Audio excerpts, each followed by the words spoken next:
Okay, so let me ask you this.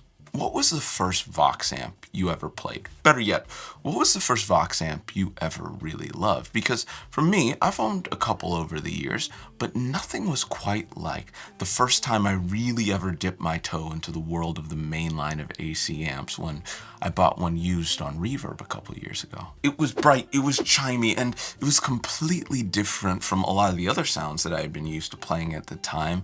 I basically felt like it was kind of the perfect entry point into this line of legendary amps, and the more I played it, the more I told friends about it, I began to notice them actually telling me about this different amp in the lineup. An amp that had a very similar name from the same company that was also double the price, and here's the thing.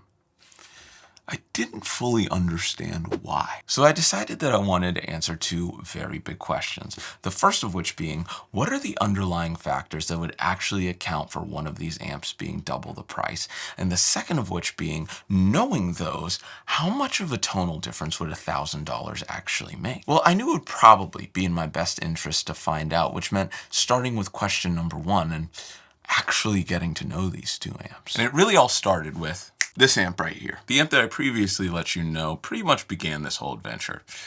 The AC-15C1. Now, Vox first released the AC-15C1 in 2010, long before I ever cared about anything electric guitar related, but over a decade later, when I purchased mine on New Year's Eve and took it home, and especially once I got to this space right here, and I could really crank tube amps for the first time, I felt like I started to get to know it. But every time I would crank it, I felt like I had one very specific problem. Actually, let me just play this thing for you and tell me if you can guess what I'm talking about.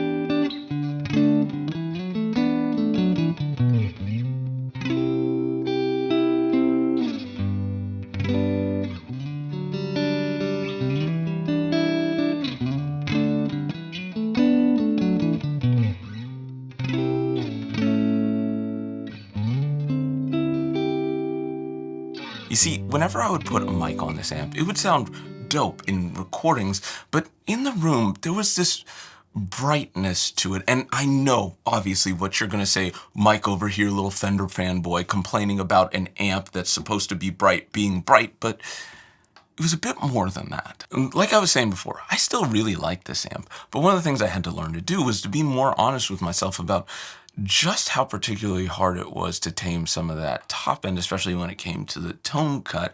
And the really weird thing about all of this was that I noticed that it was really only happening with the tube amps. You see, one of the things I started doing around this time was really starting to mess with different emulations from pedals like the UA Ruby or things like my Oxbox with some certain different amps. And in trying to tone match some of my favorite players, I ended up really digging into and experiencing for the first time just how much of a difference different speakers can make when it comes to the overall sound of the amp. So I started asking around, but not to just anybody, to like my friends who really knew amps, and they suggested, as well as a bunch of different comments of this one Vox video I made, that I try out this blue speaker. And I noticed it over and over again. People telling me the exact same thing. If you really want the full Vox experience, you have to check out the blue speaker. And this is where I finally started doing some research, but this time into a line of amps that I had never experienced before that would much more point out some of these differences that I had been looking for.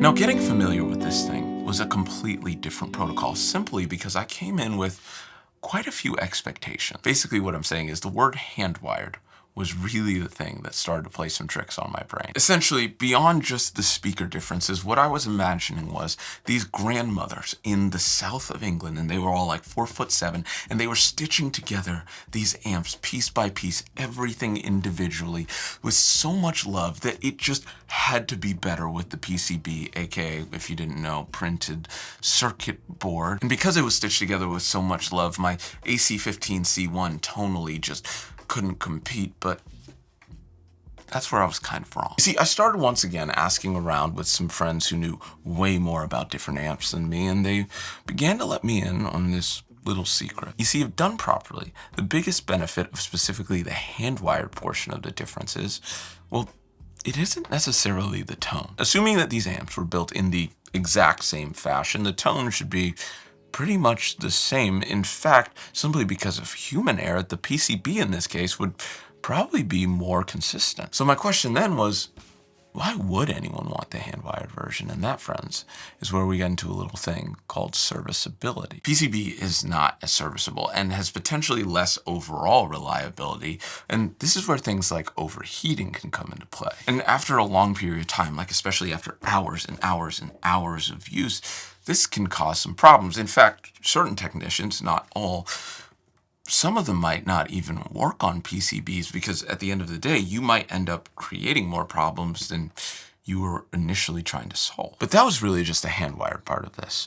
Once I started looking into some of the other differences, that's when some more unexpected stuff really started to stick out a bit more. Additional features that I hadn't initially fully expected, like having a bright switch, or on top of having a top boost, having another boost switch.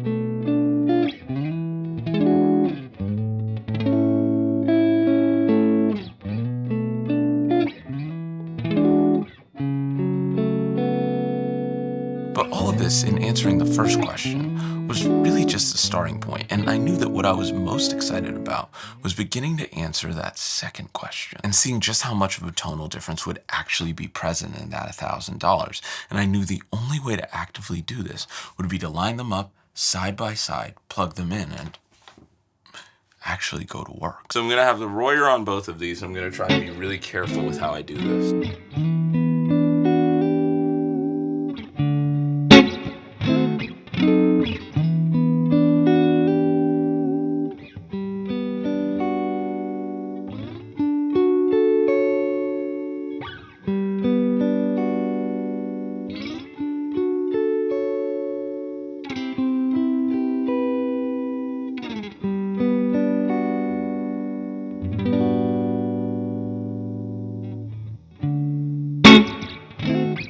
Now, going to work in this scenario meant a lot of different things, aka I wanted to eliminate as many potential problems as possible by trying to mimic the miking as closely as I possibly could, as well as the settings, and that is where I really started to hear things. So let me play it for you, and let me see if you're maybe hearing what I was hearing.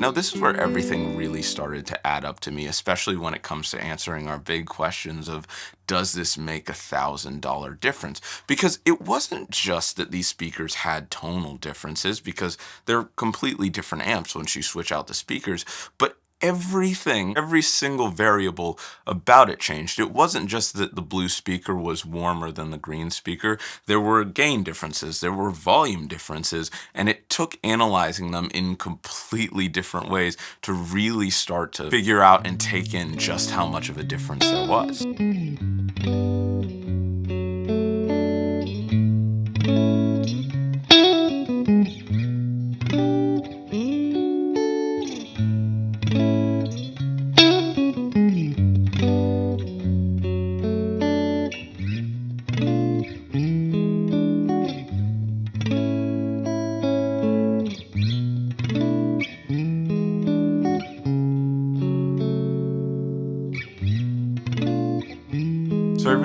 one of the coolest things about tube amps, and I guess just the world of guitar gear as a whole, is coming to the realization that there's always more at play than just tone. And if we're strictly relating it back to our AC-15s here, it's exactly the same thing. Because these two amps tonally, they're different. And I could notice that even after just having listened back a handful of times, the differences between the blue and the green speaker. And you add on top of that, having the bright, having the boost, and everything we talked about with serviceability, even with two amps that vary so much tonally, that's not necessarily the full story. And how much those individual factors are going to matter? Well, that really just depends on the player. For me personally, things like the bright and the boost, like I use a lot of pedals, I don't really care. Things like the tone going from the green to the blue, that would matter quite a bit. And serviceability, to be completely honest, the longest I've ever had a tube amp is maybe 2 years. So I've never really had something over that long a period of time. So I guess we're really going to have to find out. But I don't think it matters what I think. What matters is what you think. So please let me know when it comes to 2 amps, when it comes to paying more, potentially even double the price for a different amp or even an amp from the same company, what really matters to you? What really matters overall just in general with tube amps to you? Let me know in the comments. Anyways, thank you so much for watching this video. I've been meaning to try out the blue speaker for a long time because so many people after I got the AC-15C1 were telling me that that was the mod to make, but I didn't ever imagine myself finding out so much about the hand-wired portion of it. So I was really excited to learn about that, especially with learning just how wrong I was about what the word hand-wired actually means or why that actually matters. But if you want to know anything more about the AC-15, I got this one from the homies at Vox. The links will be in the description. Make sure to check them out. It's one of the best ways to support the channel, if that's something you want to do. Or if you're just curious about any of the other gear that we use in this video, mics, guitars, pedals, heck, even the camera. Make sure to check out those links. Thank you so much to all of my patrons. There's some extra exclusive content on there if you want to join the community. Like and subscribe if you had a good time. And most importantly, most important of all, have a fantastic night.